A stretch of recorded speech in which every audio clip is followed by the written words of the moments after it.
Assalamualaikum warahmatullahi wabarakatuh. Selamat datang di podcast SMA Lab School Jakarta. Saatnya pemuda berbicara. Halo Lab Schoolian, senang sekali ya hari ini sungguh istimewa kita kedatangan tamu istimewa yaitu Ibu Rinawati selaku Wakil Bidang Akademik SMA Lab School Jakarta. Ibu, kira-kira boleh gak dicerita sama kita perjalanan Ibu di SMA Lab School Jakarta? Baik, pertama terima kasih ya Bu Ama sudah diundang di acara podcast SMA Lab School Jakarta. Ini terobosan yang sangat baik dan keren banget buat saya. Jadi udah mulai nih ya, akademik bisa menyampaikan pesan-pesan sesuai dengan kebaruan-kebaruan apa yang dilakukan di SMA Lab School Jakarta. Jadi saya bergabung di SMA Lab School Jakarta tahun 2001 Bu Ama. Berarti hampir 24 tahun ya. Kemudian tepatnya bulan Juli Bu Ama. Lalu di tahun 2019 itu saya diangkat menjadi wakil bidang akademik SMA Lab School Jakarta. Lagi semangat-semangatnya sebetulnya saat itu ya menjalankan atau mengimplementasikan kurikulum 2013 yang dulu di awal tahun 2013 tuh rasanya kita baru gitu ya, baru ketemu, baru disampaikan hal-hal terkait apa saja sih kompetensi yang yang digali gitu loh di kurikulum 2013 ini. Nah, lagi anget-angetnya, lagi seneng-senengnya menerapkan, tiba-tiba tahun 2020 tuh pandemi Bu Ama. Nah, begitu pandemi semuanya berubah. Semuanya berubah, yang tadinya mungkin perkiraan ya masyarakat pada umumnya ya teknologi berkembang seperti biasanya, tetapi saat itu langsung semuanya berubah. Nah, SMA Lab School Jakarta tuh nggak diam Bu Ama. Jadi akademik ini langsung berpikir gimana caranya pembelajaran sampai terus anak-anak itu bisa terpantau belajarnya. Ya mulai pakai Google Meet, kemudian Zoom yang waktu itu di breakout room dan lain sebagainya. Yaitu upaya-upaya ya saat itu Bu Ama. Iya. Wah, seru sekali ya Lab Schoolian. Kita udah tahu nih bagaimana perjuangan Bu Rina di akademik dan untuk sukses juga di bidang akademik. Nih Bu, kita lebih mengkerucut ke sesuai dengan visi SMA Lab School Jakarta yang juga akan berprestasi nih di akademik. Kira-kira ya Bu, apa sih yang jadi tantangan dan terobosan Ibu kala itu harus ngalamin degradasi sebelum pandemi, terus after sama perkembangan kurikulum di negara kita. Baik, sebenarnya dalam kondisi bingung sih Bu Ama, karena kita nggak tahu ya, ini kira-kira pandemi mau sampai kapan gitu kan. Kalau misalnya kita tahu bakalan lama gitu ya, itu pasti akan diupayakan gitu ya, untuk misalnya lebih cepat penanganan pemantauan belajar siswa. Kemudian saat itu kan ada masa-masanya guru itu nggak boleh juga datang ke sekolah. Kemudian ada juga masa-masanya guru datang ke sekolah tapi siswanya enggak. Lalu ada yang guru dan siswa separuh-separuh gitu ya masuk ke sekolah. Memang semuanya itu sangat tergantung pada kondisi yang berubah-ubah gitu. Nah, ya alhamdulillah semua kondisi apapun gitu ya, kami dengan dukungan para orang tua, pimpinan, kemudian teman-teman sejawat gitu ya, dan lembaga-lembaga terkait itu berupaya gitu ya, gimana caranya supaya pemantauan belajar ini tetap berlangsung, pelatihan-pelatihan tentang blended learning, tentang sinkronus asinkronus, kemudian flip classroom dan lain sebagainya, itu malah bikin kita lebih pintar gitu, lebih cepat untuk bisa beradaptasi. Dan di sini juga dukungannya luar biasa dari teman-teman guru-guru yang udah senior juga masih mau belajar gitu ya. Pada waktu itu kan gimana sih cara pakai Zoom gitu, gimana sih bikin Zoho, absensi, kemudian daftar hadir, kemudian gimana caranya menciptakan pembelajaran yang itu digital, lebih kita harus siapin materinya, kita siapin videonya, bahkan ada Bapak Ibu guru yang menyiapkan dulu video-video pembelajaran, kemudian diimplementasikan dalam pembelajarannya. Kemudian gimana caranya supaya tesnya ini anak-anak bisa tetap melaksanakannya secara jujur gitu. Jadi Semuanya itu kami terus belajar, dibantu sama tim data IT yang hebat juga di sini. Ya, alhamdulillah semuanya bisa berkolaborasi dengan baik dan setiap harinya itu kita terus belajar. Oke, Gitu. sip. Iya, oke. Itu adalah terkait dengan perubahan akademis ya dari mulai sebelum pandemi, kemudian pandemi dan setelahnya ya, Bu.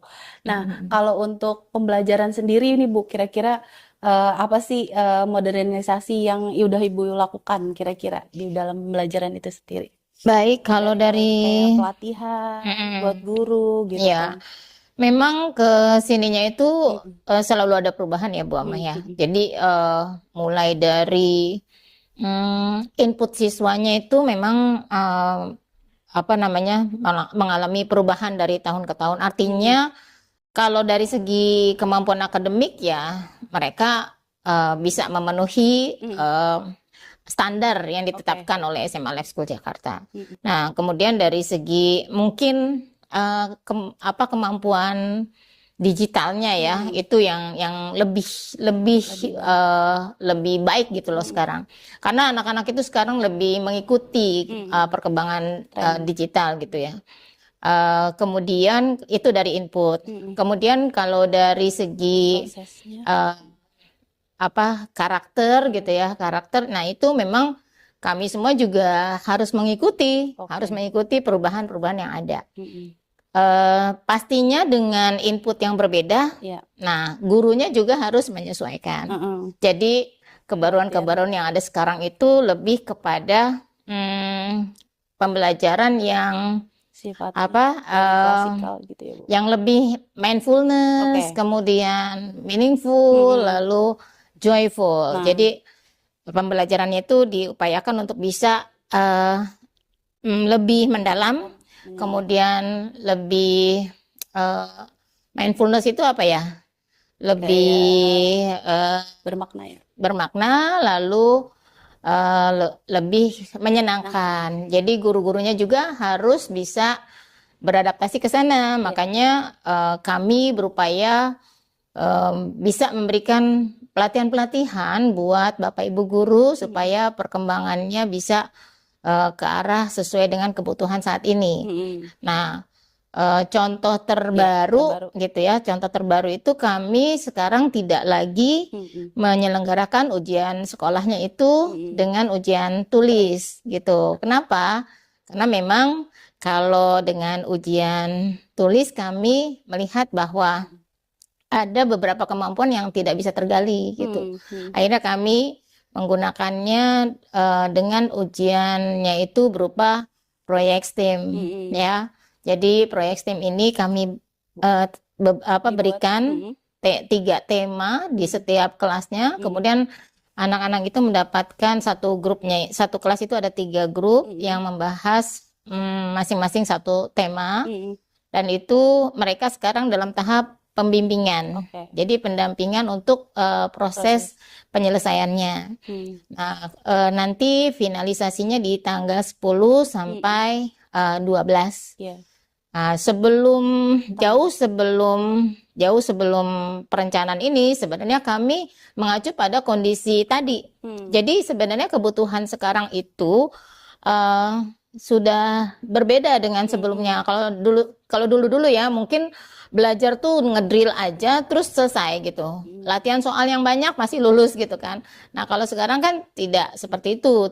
Sekarang itu lebih kepada pertama penalarannya. Penalarannya ini harus kuat. Makanya ada ANBK yang basicnya adalah literasi numerasi supaya penalarannya baik. Kemudian kemampuannya apa saja sih yang yang diharapkan oleh pemerintah sekarang. Nah, basic dari situ maka pemerintah ini membuat profil lulusannya itu juga berbeda. Tapi yang namanya beriman bertakwa itu masih ada. Kemudian ada 4C, ada kesehatan juga, kemudian ada kenegaraan juga gitu ya. Jadi dan kemandirian. Jadi ada hal-hal itulah yang memang menjadi poin-poin penting bagi lulusan sebuah sekolah. Kenapa? Karena nanti ke depannya pasti yang namanya kolaborasi dibutuhkan, komunikasi dibutuhkan, critical thinking dibutuhkan, dan tadi 5 kemampuan tadi itu sangat dibutuhkan untuk menjadi orang-orang yang berpikirnya solutif terhadap sebuah masalah di masa mendatang. Makanya yang diasah sekarang itu tidak hanya drill ngerjain soal, bukan, tapi bagaimana dia bisa berkolaborasi, bisa berkomunikasi, kemudian tetap menjaga keimanan ketakwaannya gitu. Makanya proyek-proyek, kemudian kegiatan kesiswaan dan akademik itu harus mengerucutnya ke sana gitu, supaya nanti tercipta lulusan yang memang sesuai dengan kebutuhan di saat di masa depan gitu, Bu Ama. Wah, menarik sekali ya. Nah, ada sedikit notes nih Bu tadi, literasi dan numerasi. Nah, kayaknya waktu itu juga Ibu udah aktualisasikan dalam bentuk seminar dan bentuk pembelajaran. Bisa nggak sih Bu diceritain lagi? Ya, Itu memang sebagai salah satu usaha terobosan juga kan Bu? ya, betul. Alhamdulillah. Memang di SMA Lab School Jakarta memang berusaha supaya tidak biasa-biasa aja gitu ya. Jadi bagaimana caranya selalu berpikir gimana membuat anak-anak Lab School ini benar-benar mengikuti bisa mencapai kompetensi yang nantinya akan berguna untuk masa depannya. Nah, literasi numerasi. Nah, tadinya tuh kan rame ya pembuatan soal HOTS gitu misalnya, atau itu padahal di kurikulum 2013 tuh udah rame tentang HOTS gitu ya. Kemudian hasil PISA rendah dan lain sebagainya. Nah, itu dikuatkan lagi dengan pelatihan literasi numerasi. Ini sebenarnya setiap sekolah pasti mempersiapkan anak-anaknya itu supaya siap ANBK gitu kan ya. Padahal yang namanya ANBK nggak perlu disiapin gitu kan, tapi tetap aja sekolah-sekolah maunya nyiapin gitu kan. Nah, sebenarnya sih bukan nggak mau dibilang juga nyiapin khusus ANBK sebetulnya, tapi gimana caranya ini penalarannya bisa kebentuk gitu. Nah, ngebentuk penalaran anak-anak itu melalui literasi numerasi.